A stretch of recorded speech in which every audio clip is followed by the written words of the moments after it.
출애굽기 15장 22절에서 27절까지 말씀이 되겠습니다. 모세가 홍해에서 이스라엘을 인도하며 그들이 나와서 수르 광야로 들어가서 거기서 사흘 길을 걸었으나 물을 얻지 못하고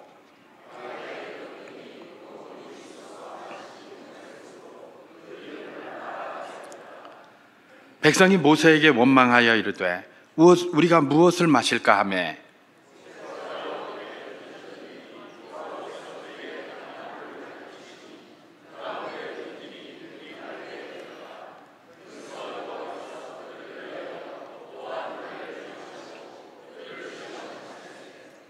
이르시되 너희가 너희 하나님 나 여호와의 말을 들어 순종하고 내가 보기에 의를 행하며 내 계명에 귀를 기울이며 내 모든 규례를 지키면 내가 애굽 사람에게 내린 모든 질병 중 하나도 너희에게 내리지 아니하리니 나는 너희를 치료하는 여호와임이라. 그들이 엘림에 이르니 거기에 물샘 12과 종려나무 70그루가 있는지라. 거기서 그들이 그 물 곁에 장막을 치니라. 아멘. 아마 한두 번쯤 이 교회의 이름에 대해서 들어보셨을 텐데요. 금산교회라는 교회가 있습니다. 전라북도 김제에 가면 그 교회가 있는데요. 그 교회는 기역자 교회라고 많이 알려져 있습니다. 기역자 교회. 교회가 이렇게 이게 아니라 기역자네요. 이렇게 기역자로 이렇게 생겼습니다. 그리고 여기에 강대상이 있고 이렇게 양쪽으로 사람이 그렇게 앉게 생긴 그런 교회였다고 하는데요. 이 기역자 교회 왜 그렇게 기역자로 했는가? 설교자가 중간에 있고 이쪽에는 이제 남성들만 앉아 있고 이쪽에는 이제 여성들만 앉아 있는 겁니다. 그래서 이렇게 기역자로 이렇게 만들어서 여기서 설교를 하는 거죠. 당시만 하더라도 남자 여자가 이렇게 유별하다 그래가지고 같이 이렇게 예배조차도 드릴 수가 없었던 때가 바로 그런 때입니다. 그럼에도 불구하고 그 안에서 하나님께 예배함이 너무 감사해서 금산교회가 날로 흥왕해졌고 날로 부흥했고 또 그 금산교회로 말미암아 그 지역에 많은 복음화가 이루어졌다라는 것이 한국 교회사에 남아있는 중요한 증언이기도 합니다. 그렇게 기역자가 되어 있다가 이제는 어떻게 됐습니까? 조금 시간이 지나면서 한 건물에서 이렇게 드리는데 이제는 네모 반듯하면 기역자가 안 되다 보니까 같이 있어야 되지 않습니까? 그러니까 중간에다가 커튼을 쫙 쳐가지고 이렇게 남자, 여자 이렇게 또 나눠서 그렇게 예배를 드렸다고 합니다. 만약에 그렇게 예배를 드린다면 설교자가 어떻게 될까요? 맞습니까? 맞습니까? 예, 이렇게 해야 될 것 같아요. 그죠? 왜냐면 가운데 이렇게 있으니까, 여기까지 나와 있으니까, 이렇게 반쪽같이 딱 이렇게 있으면 옛날에 만화 영화에 나오는 그 아수라 백작 같이 말입니다. 반쯤 딱 쪼개져가지고, 요렇게 했다가, 이렇게 했겠죠. 그죠? 그러면서 이제 예배를 드렸다고 합니다. 여전히 이전에 있었던 그런 이제 사람들의 일반적인, 보편적인 남녀가 함께 이렇게 있는 것이 좋지 않다라는 그런 생각들이 예배에 그대로 적용이 된 거죠. 그런데 말입니다. 여기에 특징이 있었습니다. 교회가 건물이 이렇게 있다 보니까 이렇게 가운데 이렇게 차양이 있다 보니까 여름이 되면 더운 장소가 있고 겨울이 되면 추운 장소가 있지 않겠습니까? 그죠? 뭐 창문이 있다고 해서 항상 그쪽만 일정하게 되는 건 아닙니다.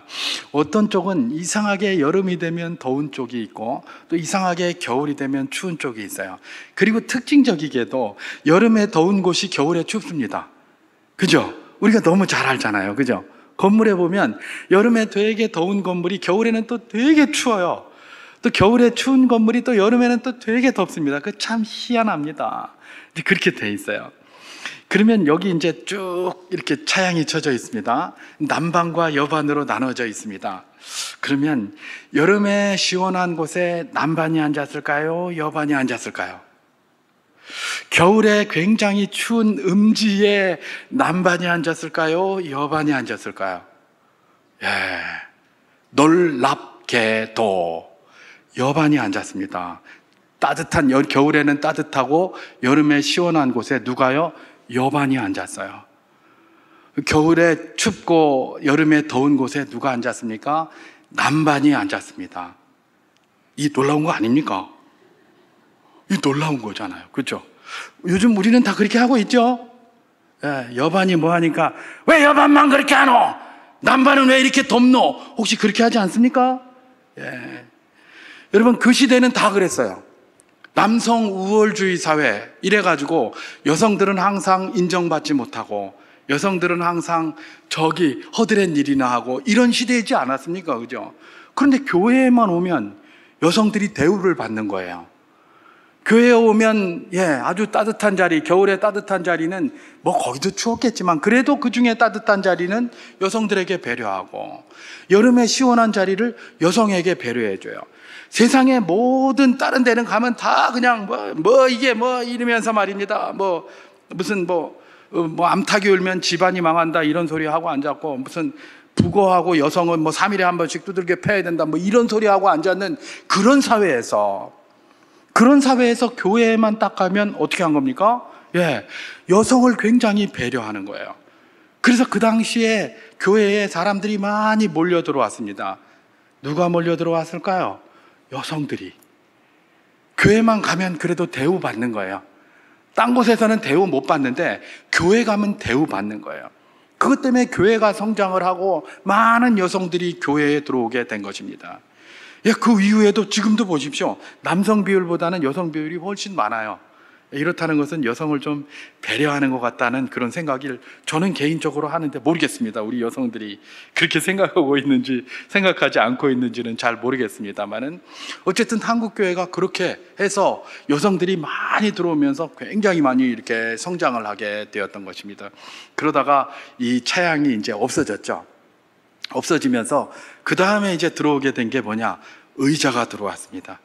그전에는 의자가 없었어요. 의자가 없고 마룻바닥에서 무릎을 꿇고 예배를 드렸습니다. 마룻바닥에서 무릎을 꿇고 목사가 앞에서 설교를 하는데 길게 하면 길게 할수록 다리에 쥐가 나겠죠. 그죠? 쥐가 나요. 그러니까 그때부터 아마 우리가 조금 짧게 하는 걸 기뻐하지 않았을까, 그런 생각을 제가 개인적으로 해보게 되는데 무릎을 꿇고 예배를 드렸어요. 그러니까 무릎을 꿇고 이렇게 하다 보니까 너무 다리도 아프고 또 저같이 그냥 좀 길게 하고 이러면 또 다리도 너무 아프고 힘들고 막 이러니까 그 다음에는 의자가 좀 갖다 놓으면 어떻겠나 싶어서 의자를 가지고 왔습니다. 근데 난리가 났습니다. 아니, 교회에 예배당에 가는데 의자가 없다? 요즘 우리가 생각하면 상상할 수가 없어요. 그죠? 근데 그때는 교회에 딱 갔더니 의자가 있으니까 이게 상상할 수 없는 일이에요. 아니, 교회에 의자를 갖다 놨다니, 이런 불경하게. 왜 그랬을까요? 하나님께 예배를 드려야 되는데 무릎을 꿇고 예배를 드려야지, 어디 건방지게 의자에 앉아서 예배를 드리냐, 이런 거였습니다. 시간이 많이 흐른 오늘날 우리의 관점에서는 저도 그런 목사 중에 한 부류입니다만은 예전에는 이런 쓸데없는 거 가지고 논쟁을 많이 했습니다. 아니, 의자에 앉아있는 거 그거 당연한데 그거 좀 갖다 놓고 앉으면 어떻습니까? 이렇게 하면서 저도 그런 목사 중에 하나였어요. 근데 생각을 하면서, 제가 나이가 들어가면서 자꾸 생각을 하면서, 그래, 이분들이 지금 우리가 보기에는 이 사소해 보이는 이 아무것도 아닌 거 가지고 논쟁을 하고 싸웠던 데는 다 이유가 있는 거죠. 뭡니까? 그들의 신앙의 표현들이었어요. 이 사람은 이런 신앙의 표현을 하기를 원했고 저 사람은 저런 신앙의 표현을 하기를 원했던 겁니다. 근데 그걸 너무 쉽게 한쪽으로만 생각을 해서 무시한 것은 아닌가, 저도 개인적으로 그것 때문에 회개를 많이 합니다. 이전에는 저도 그런 걸 막 비판했거든요. 근데 그게 비판한 일이 아니라 그분들의 신앙의 표현 방식이었는데 내가 그걸 너무 간과한 것은 아닌가, 이런 생각을 하게 되는 것이죠. 어쨌든 의자가 들어오는 것 가지고 그렇게 갈등이 많이 있었습니다. 그래서 처음엔 주춤주춤하다가 1970년대 이후가 되어서야 비로소 우리가 당연하게 생각하는 의자들이 그렇게 교회에 들어왔다라고 하더라고요. 우리는 계속 처음부터 있었을 것 같은데 그게 70년대 이후에 들어왔답니다. 참 놀라운 일 아니겠습니까? 그런데 그것도 어떤 의자입니까? 딱딱한 나무 의자. 조금 요거보다 좀 짤막하고 아주 굉장히 딱딱하게 된 그런 나무 의자로 이렇게 쭉 들어온 것이죠. 늘 무릎 이렇게 꿇고 예배를 드리다가 그 딱딱한 나무 의자에 앉았을 때 그분들이 얼마나 기뻐했겠습니까? 그죠? 와, 이제는 1시간 아니라 2시간 해도 되겠다. 목사님이 2시간 설교해도 이제 아무런 문제 없겠다. 맞습니까? 아마도 그랬을 것 같아요. 그러면서 굉장히 감사했을 것 같아요. 그랬는데 그것도 나중에 조금 지나면서 감사함이 사라지면서 뭐가 생긴 겁니까?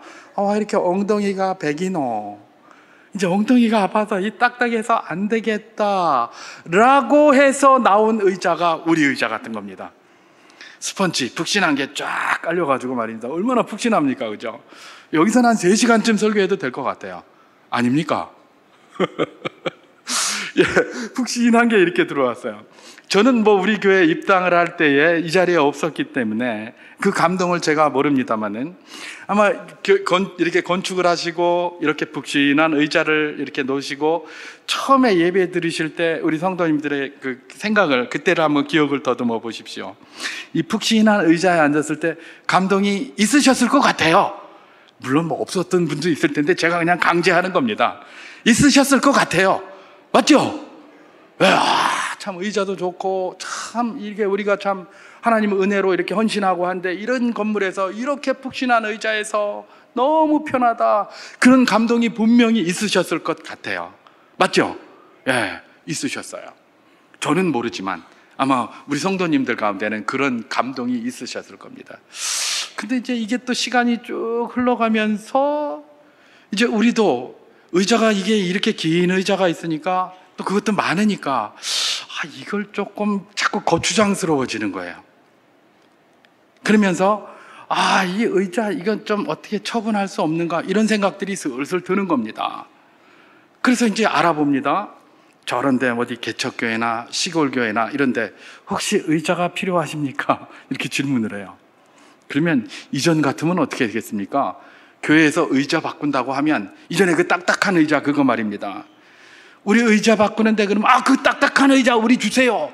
그러면서 개척교회건 시골교회건 자기들이 차 끌고 와가지고 가져갔어요. 근데 요즘은 이렇게 푹신하고 좋은 의자인데도 혹시 전화를 해서 혹시 가져가시겠습니까? 그러면 에이, 필요 없어요. 딱 그래요. 예. 그럼 우리가 태워다 실어다 줄게요. 괜찮아요. 요즘 누가 장의자에 앉습니까? 요즘 더 좋은 의자도 많은데 있는 것도 빼버리고 다 의자 바꾸는 이 시절에 무슨 장의자를 가지고 갖다 주겠다, 그 짐밖에 안 됩니다. 이런 소리를 하는 거예요. 그렇게 감동을 준 건데 우리도 이제 이게 불편해지기 시작했고, 또 이전에는 너무나 감사하게 받았던 그들도 갖다 준다고 해도 이제는 누가 우리가 그런데 앉습니까? 이렇게 하는 거예요. 제가 지금 무슨 말을 하고 있습니까? 이 편안함을 추구하는 그런 사람들의 생각들이 지금 변천사를 이야기를 하고 있는 겁니다. 특별히 교회당과 관련해서 자꾸 편안함을 추구하면서 이렇게 쭉 진행되는 것이죠. 편안함을 추구하는 게 좋은 점도 많이 있습니다. 좋은 점은 뭡니까? 그것 때문에 발전을 해나가요. 제가 아까 우리나라가 최고 좋다고 그랬잖아요. 우리나라가 너무 편안하다 보니까 이런 마인드로 외국에 나가면 이게 너무 불편해요. 우리나라 화장실이 얼마나 좋은지. 화장실에 가서 저는 밥을 먹어도 되겠다. 그냥 우리나라 화장실에서는 밥을 먹어도 되겠다. 저쪽 동네 한번 가보니까 그래도 유럽이라고 하고 발전되었다고 하는데도 화장실 한번 가려면 그냥, 제가 기독교 유적지를 탐방하러 갔는데 기독교 유적지 탐방이 먼저가 아니라 화장실 탐방이 먼저예요. 유적지에 딱 내리자마자 제일 먼저 찾는 게 뭡니까? 어디 화장실 없나? 이러고 있어요. 저기 우리 권사님이나 장로님이 증인이에요. 여기 계시잖아요. 제일 먼저 화장실부터 찾는 거예요. 우리나라에서 그거 걱정해 본 적 없거든요. 아무 데나 가면 최고의 화장실. 여름에는 시원한 에어컨 나오고, 저 휴게소에 가면 겨울에는 뜨뜻한 거 그냥 여기 엉덩이를 뜨뜻하게 하고 가만히 앉아있으면 그냥 모든 걸 다 처리해주는, 제가 다음에 점심시간이라서 말은 더 이상 안 하겠는데 그런 화장실에 딱 앉아있는데, 이거는 한번 가려면 지저분해서 앉을 수가 없고요, 소변 한번 보려면 왜 이렇게 높은지 말입니다. 이래가지고 옷 다 베리고 여기 앞에 그냥 그것도 없어요. 변기가 굉장히 큰 식당인데 딱 들어가면 변기 하나 있어요. 변기 하나 딱 있고, 남자도 하나 여자도 하나. 그러니까 줄을 그냥 막 나래비로 서가지고 소변 보겠다고 이러고 앉아서 쪽팔려가지고 말입니다. 거기 서 있는데, 예, 우리나라 같은데 이런 편안한 데 살다가 보니까 그런 데가 그런 거예요. 여러분, 그러면 우리나라는 뭐 특별한 나라였습니까? 우리도 원래 그랬었어요. 그런데 하도 그냥 막 편하게 하자 하니까 우리는 이만큼 발전한 거고, 이렇게 발전하다 보니까 그런 걸 보니까 너무 후진 거예요. 그죠? 그래서 막 외국만 나가면 우리나라가 너무 살기 좋은 나라라서 애국자가 된다니까요. 여러분, 이게 뭡니까? 편안함을 추구하는 좋은 긍정적인 효과예요. 그러나 편안한 점을 또 너무 추구하다 보니까 부정적인 것도 많은 거예요. 특별히 우리 믿음의 사람들, 그리스도인들, 성도들은 이 편안한 것을 자꾸 추구하는 가운데 줄어드는 것이 있습니다. 그게 뭘까요? 바로 감사입니다. 오늘 맥주 감사주일이기 때문에 특별히 감사에 대해서 제가 말씀을 드리다 보니까 이렇게 시작을 하게 됐는데, 편안함을 추구하는 만큼, 그것은 점점 느는 만큼 뭐가 줄어듭니까? 예, 감사가 줄어들어요. 여러분, 편안함을 추구한다는 건 뭐겠습니까? 불평이 늘어나고 문제점에 대한 지적이 늘어난다는 겁니다. 그래서 편안하게 되는 거예요. 저런 나라를 가보니까 터키만 가더라도 그렇게 이야기를 하더라고요. 거기 그 가이드 하시는 분에게 들었더니 거기는 공급자 중심이라는 거예요. 정부나 뭐가 이렇게 한 것에 대해서 누가 컴플레인을 하지 않는다는 겁니다. 수요자 중심이 아니래요. 공급자가 만들어 놓으면 거기에서 해야 된다는 거예요. 가보면 엉터리가 굉장히 많습니다. 우리는 뭡니까? 수요자 중심으로 항상 생각을 하는데 거기는 공급자 중심이라는 거예요. 그러니까 수요자는 주는 대로 그냥 먹고 주는 대로 그냥 써야 되고 이런 거예요. 근데 발전이 안 돼요. 근데 우리나라가 발전이 됐다는 건 뭡니까? 수요자 중심으로 바뀌었다는 것 아니겠습니까?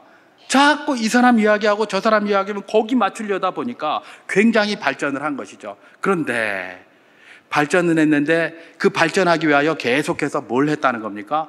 불평했다는 거예요. 지적했다는 거예요. 원망했다는 거예요. 여러분, 편리해지면서 많이 나온 게, 늘어난 게 뭡니까? 불평과 원망이에요. 그러면서 많이 줄어든 게 뭡니까? 감사라는 것입니다. 우리가 편리를 추구하는 인생들입니다. 모든 살아있는 생물은 다 편리를 추구합니다. 그런데 그걸 추구하면서 이점도 많습니다. 그러나 우리가 그리스도인으로서, 성령의 사람으로서 한번 생각해 보면 편리를 추구하는 가운데 점점 느는 것이 있는데 그게 뭡니까? 불평과 원망이에요.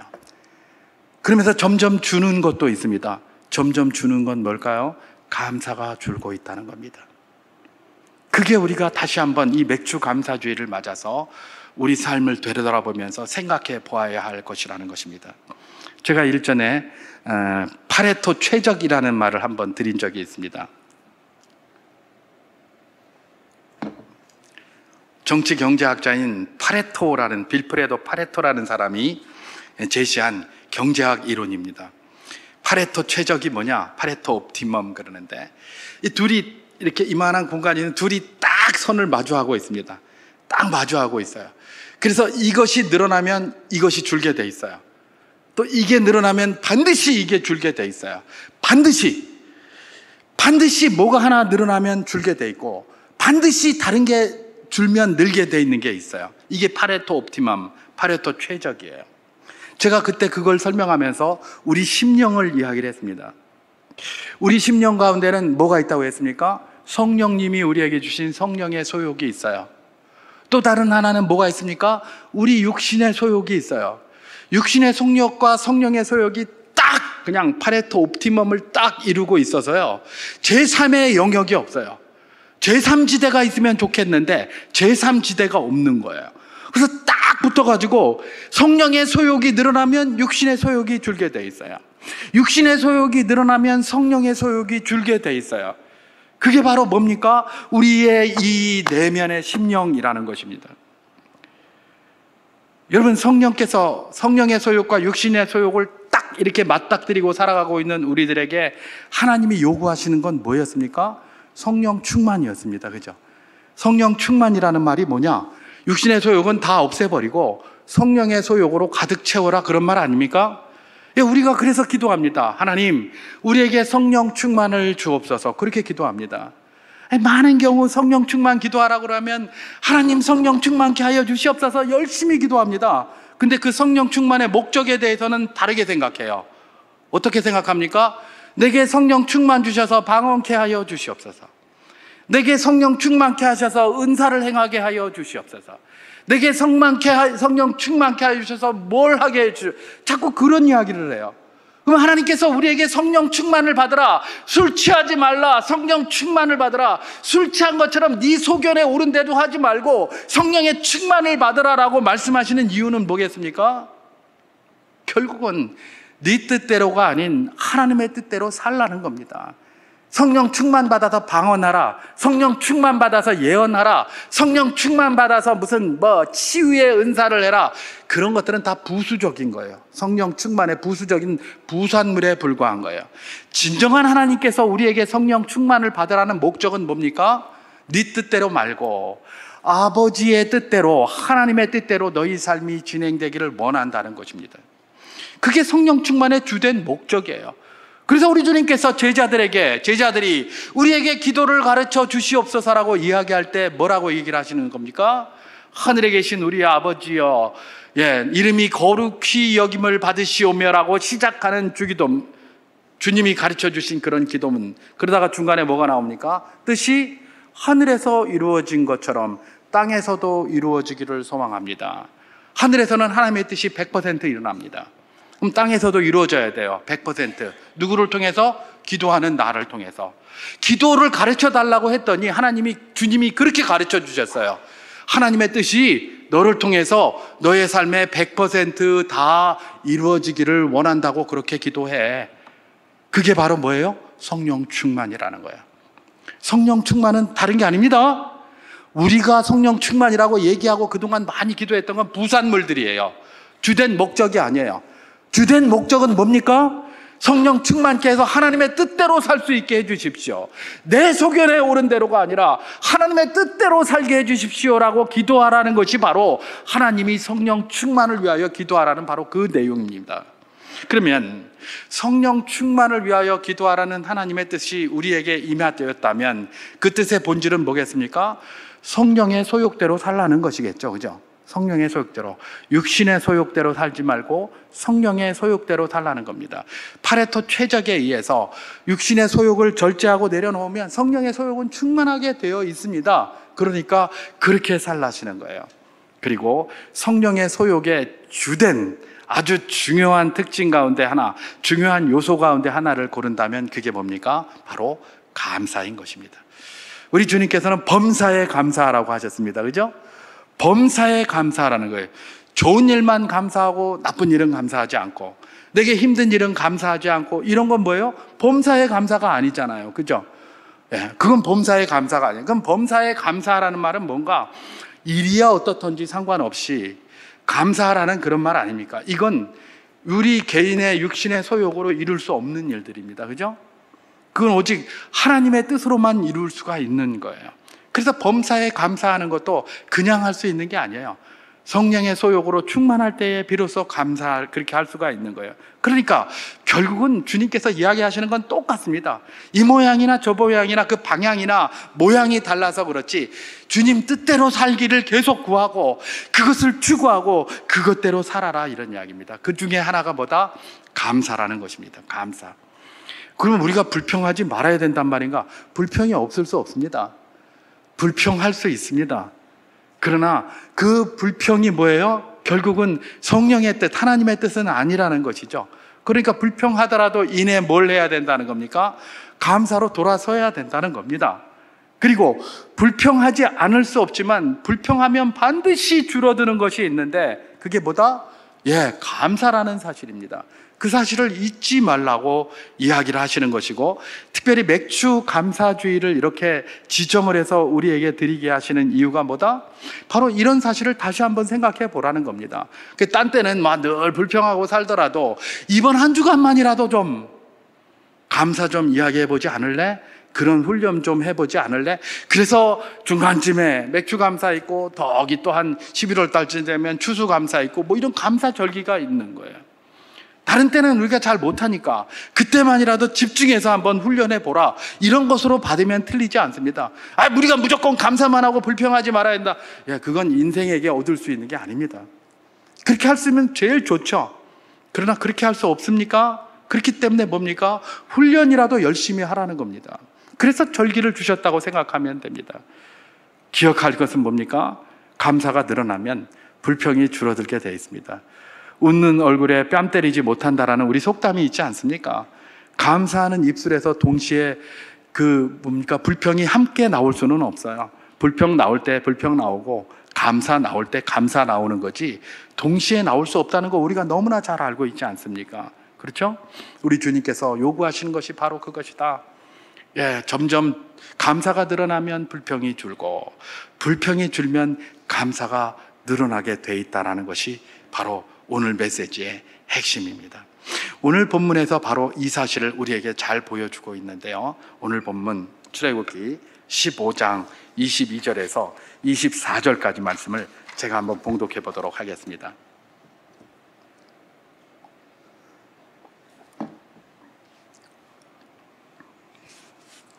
모세가 홍해에서 이스라엘을 인도하며 그들이 나와서 수르 광야로 들어가서 거기서 사흘 길을 걸었으나 물을 얻지 못하고 마라에 이르렀더니 그곳 물이 써서 마시지 못하겠으므로 그 이름을 마라라 하였더라. 그렇게 얘기를 합니다. 자, 이 말은 무슨 말씀이냐? 이스라엘 백성들이 이제 홍해를 건넜습니다. 홍해를 건너가지고 어디로 간 겁니까? 이제 마라에 도착한 것, 수르 광야를 통해서 마라에 도착한 것을 지금 이야기를 하고 있었습니다. 여러분, 홍해를 딱 건넜을 때 이스라엘의 모습을 한번 생각해 보시기 바랍니다. 홍해를 건넜을 때 이스라엘이 얼마나 하나님을 찬양하고 감사했습니까? 그 파죽지세로 몰려오는 애굽 병사들을 전부 수장시키고 홍해를 가르는 놀라운 기적을 행하심으로 자기를 구원해 주신 그 하나님께 이스라엘 백성들은 너무나 찬양했습니다. 모세의 누이인 미리암이 앞에서 노래를 선창을 하고 부르고 이스라엘 온 백성들이 밤새도록 감사와 찬송을 돌려드리며 축제를 베풀었던 것이 바로 뭡니까? 며칠 전 일입니다. 며칠 전. 그리고 나서 지금 사흘을 이야기를 하는데 작심삼일이라는 말이 그래서 나온 건지 어쨌든 며칠 전에 그 일이 있었어요.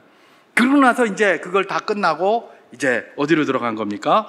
수르 광야로 이렇게 들어가고 사흘 길을 걸었는데 물이 없었다는 겁니다. 물이 없어서 큰일 났다 이러고 지금 가고 있는 겁니다. 근데 여러분, 사흘 길이라는 게 꼭 3일이라고만 규정할 필요는 없습니다. 충분히 사람이 인내할 수 있는 것이었다라고 생각하면 됩니다. 참을 수 있을 만큼 이때쯤 물이 나와야 한다라고 생각하고 걸었다고 보면 됩니다. 이때쯤 물이 나와야 된다라고 생각하고 떡 걸었는데 저기 보니까 물이 하나 딱 있는 거예요. 얼마나 좋겠습니까? 할렐루야, 이제 됐다, 그냥 이제 가서 물 마시자. 그리고 가서 물을 퍼마셨는데 물이 썼어요. 그래서 그 지역의 이름이 원래는 그게 아니었는데 쓰다는 의미의 마라라는 이름으로 바뀌었다라고 오늘 본문이 기록하고 있는 것입니다. 이쯤 되면 물이 나와야 되는데, 그랬어야 되는데라고 해서 물이 나왔습니다. 기대가 크면 실망도 크다고. 그래서 가서 먹었는데 이게 물이 써서 마시지 못하게 되었을 때 이스라엘 백성들의 좌절, 그 절망은 아마 그게 달했을 겁니다. 그래서 그냥 마라 마라 이러면서 외쳤을 것이죠.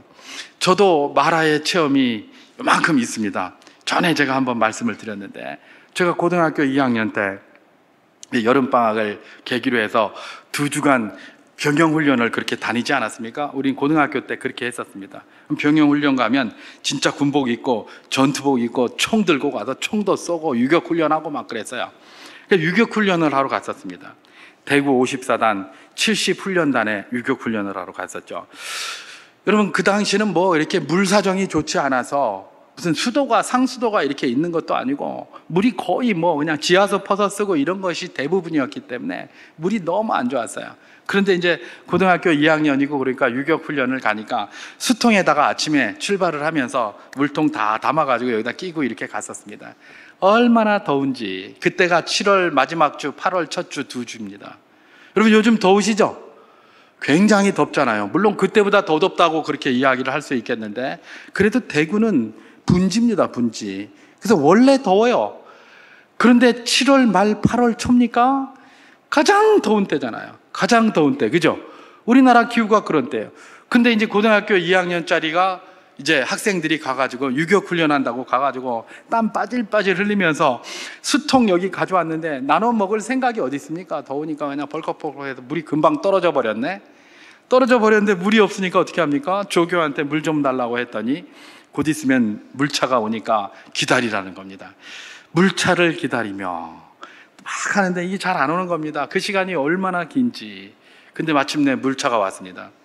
물차가 왔는데 물통에다가 물을 한다고 이렇게 따로 분배하는 그 통에다가 물을 붓는데 막 김이 무럭무럭 나는 겁니다. 그냥 끓인 물을 가져와가지고 뜨끈뜨끈한 물을 갖다 붓습니다. 그걸 보니까 막 화가 치밀어 오르는 겁니다. 아니 이걸 어떻게 이 뜨거운 걸 먹으라고 물을 저렇게 펄펄 끓여다가 저렇게 하노? 그러면서 이제 그래도 뭐 시켜서 먹어야지 어떻게 하겠습니까? 그때 수통이 무슨 뭐 이런 금속으로 된 게 아니었어요. 플라스틱으로 된 수통이라서 뜨뜻한 물 들어가면 그 플라스틱 냄새. 요즘은 잘 만들어서 문제가 없지만 그 당시에는 제품이 좀 요즘 말하면 어디 나라산 비슷했잖아요, 그죠? 그래가지고 이게 막 플라스틱 냄새 나고 막 그래도 뭐 마셔야 되니까 어떻게 하겠습니까? 그냥 그 물 받으려고 이러고 서 있는데 조교가 가만히 있더니 갑자기 소금을 한 바가지 딱 부더니 거기다가 팍 넣는 겁니다. 찬물에다가 부으면 좀 덜 할 텐데 뜨끈뜨끈한 물에다가 소금을 팍 한 바가지 부니까 그 물이 금방 소금이 녹아가지고 어떻게 되겠습니까? 짭짤해졌죠, 그죠? 안 그래도 뜨거워가지고 이거 식혀서 먹어야 되는데 물이 짜니까 이걸 먹으라고 주는 거야, 죽으라고 주는 거야. 다 의도가 있었죠. 그 당시에 물도 뭐 상태도 좋지 않고 하니까 일단 끓이는 것은 무슨 그런 거 감염 이런 거 막기 위한 거고, 또 여름에 땀도 너무 많이 흘리고 그랬으니까 소금 보충하라고 이렇게 한 건데 고등학교 2학년이었잖아요. 우리 눈에는 그게 안 보인 겁니다.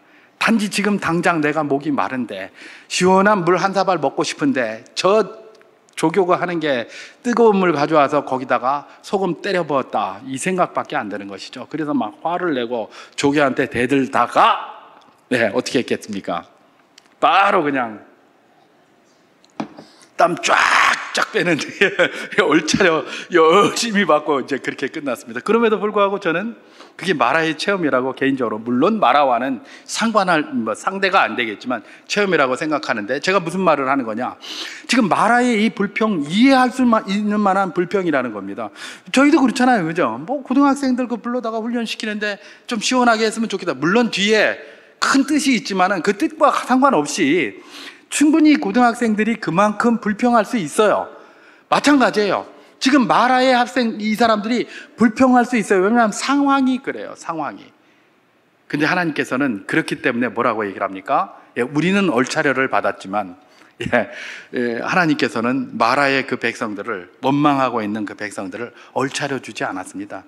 그리고 그들을 물을 달게 하시고 또 조금 지나면 엘림이라는 곳으로다가 오게 하셔서 그야말로 12물샘과 70그루의 종려수가 있는 곳에 머물게 하셔서 거기서 물을 해결하시면서 뭐라고 이야기를 하시냐, 내가 너희를 치료하는 여호와다.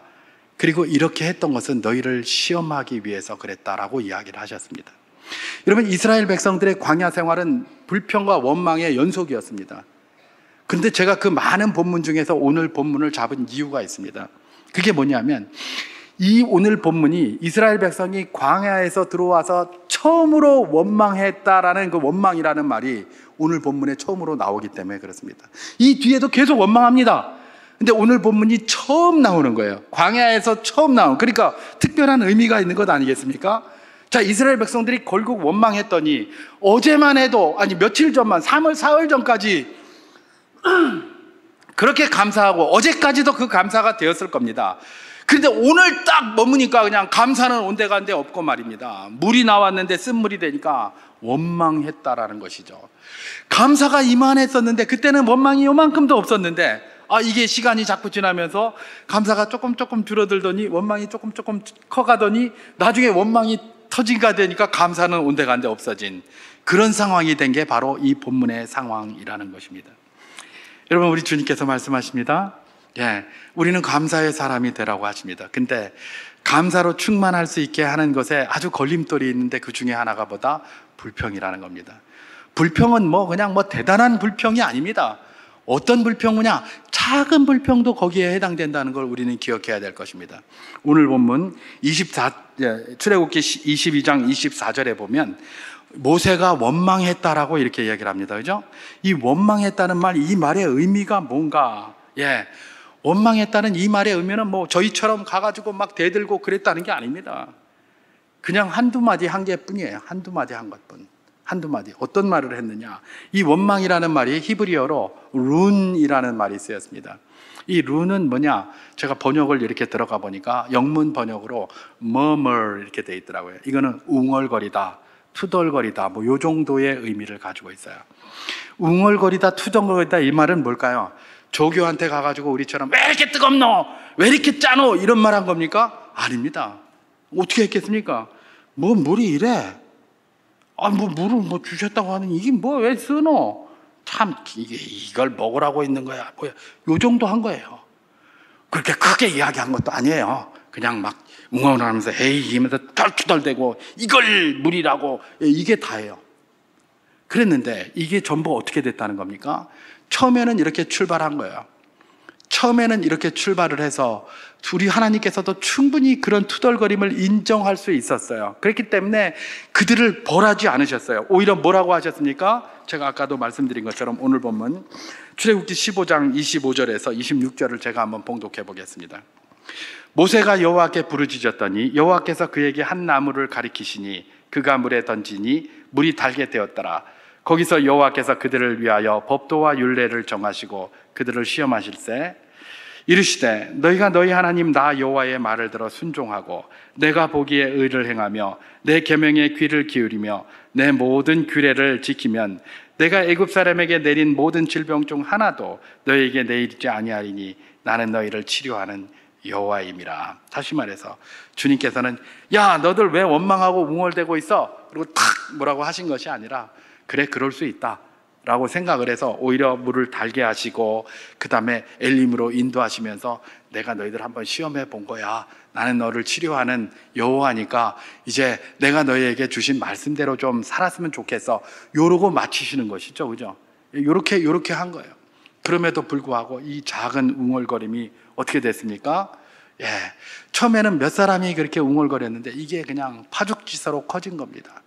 그래서 여기서 보면 모세가 여호와께 부르짖었다고 되어 있습니다. 모세가 한두 사람이 에이 그랬는데 여호와께 부르짖었겠습니까? 그죠?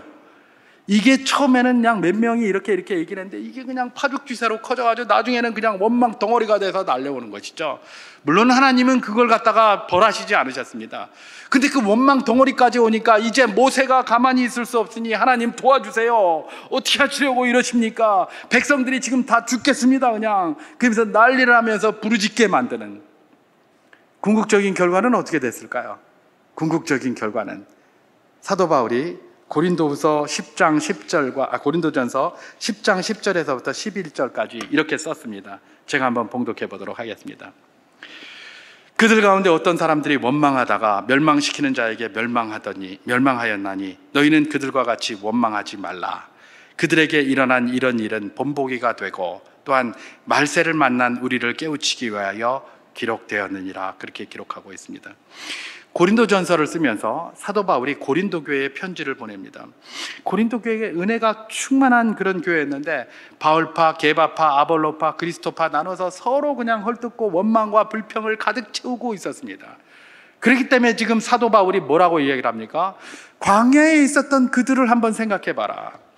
그들이 그렇게 한 것은 처음에는 아주 작은 그런 것에 불과했는데 이게 커지면서 나중에 뭐가 됐느냐? 전부 멸망하였다. 광야에서. 이거는 우리에게 하나님이 주시는 본복이다. 본복이니까 그 전철 밟지 말고 너희들은 조심하라. 그들과 같이 원망하지 말라. 그렇게 쓴 거예요. 결국은 뭡니까? 광야에서 그렇게 작게 처음에는 웅얼거리던 그 웅얼거림이 나중에 커져가지고 말입니다. 어떻게 된 겁니까? 그들은 광야에서 다 죽게 되었잖아요. 그게 성경이 우리에게 증언하는 거고 하나님이 왜 그런 걸 기록해서 우리에게 보여주신다고요? 말세를 만난 우리들을 경계하기 위해서, 경계로 삼기 위해서 그걸 주신다라고 이야기를 하고 계시는 것입니다. 여러분, 우리가 불평하지 않을 수 없습니다. 우리는 연약한 인상들이고 또 육신의 소욕 속에 여전히 살아가고 있기 때문에 그래요. 그래서 우리가 불평하지 않을 수 없어요. 저도 불평 많이 하잖아요. 그러니까 우리나라가 제일 좋다고 그래놓고 시컨 갔다 오라고 그랬더니 잘 갔다 와가지고 뭐 우리나라가 제일 좋다고 이러고 앉았고, 그럼 뭐하러 갔노? 제일 좋으면 여기 있지. 예. 뭐 감사한 것도 있지만은 뭐 감사한 거 이야기 좀 하면 좋겠는데 뭐 안 좋다고 그러면 화장실에 어떠니 유적지 갔다 오라 했더니 기껏 화장실만 열심히 찾다가 오고 말이야. 예. 불평 안 할 수 없어요, 우리가. 그래서 불평 속에 살아가요. 그러나 우리가 무엇입니까? 감사절기를 우리에게 주셨습니까? 정신을 바짝 차려야 돼요. 아, 내 입술에서 맨날 불평만 나오는구나. 불평만 나오는구나. 그렇게 생각되면 어떻게 하라는 겁니까? 그걸 줄여야 된다는 겁니다. 감사절기가 그런 절기예요. 이번 한 주간 동안 내 입술에서 그동안 너무 쉽게 나오던 이 불평을 좀 줄이는 훈련을 할 필요가 있다. 그러면서 뭘 하는 겁니까? 억지로라도 감사의 말을 하는 겁니다. 감사의 말을 하는데 불평이 같이 나오기가 쉽지 않죠. 최소한 나오려면 어떻게 합니까? 아, 이것에 대해서 참 감사합니다. 그럼에도 불구하고 이래가면서 불평 좀 나올 거예요. 그죠? 그럼에도 불구하고라는 말 정도까지 하려면 감사와 이게 동시에 나올 수 없다는 걸 이야기하는 것 아니겠습니까? 바로 그것입니다. 우리든 누구든지 불평하지 않을 수 없습니다. 인정해야 합니다. 저도 불평하고 원망 많이 하고 살아갑니다. 그러나 이런 말씀을 가지고 도전받고 특별히 이런 절기에 받아야 할 도전은 뭡니까? 우리가 다른 때는 몰라도 이번 한 주간이라도 이런 훈련을 좀 해야 되겠다, 그런 생각이 드는 것 아니겠습니까? 주님께서는 우리에게 감사의 사람이 되게 하라고 하셨습니다. 늘 감사할 수 있으면 얼마나 좋겠습니까? 그러나 늘 감사할 수 없는 삶을 살아갈 수밖에 없는 생리적인 연약함이 우리에게 있으니 이런 절기만이라도 내 입술에서 자꾸 불평의 말이 나온다고 생각이 되면 불평보다는 감사거리를 한번 찾아봐서 감사의 말을 하는 것이 어떤가, 한번 한 주간 실천해 보시는 복된 분들 되셔서 성령의 충만함을 누리며 그 감사의 말이 더 크게 되어, 불평의 말이 크게 되는 것보다 더 크게 되어 우리 삶이 감사로 휩싸일 수 있는 복된 삶 될 수 있기를 주님의 이름으로 축원합니다.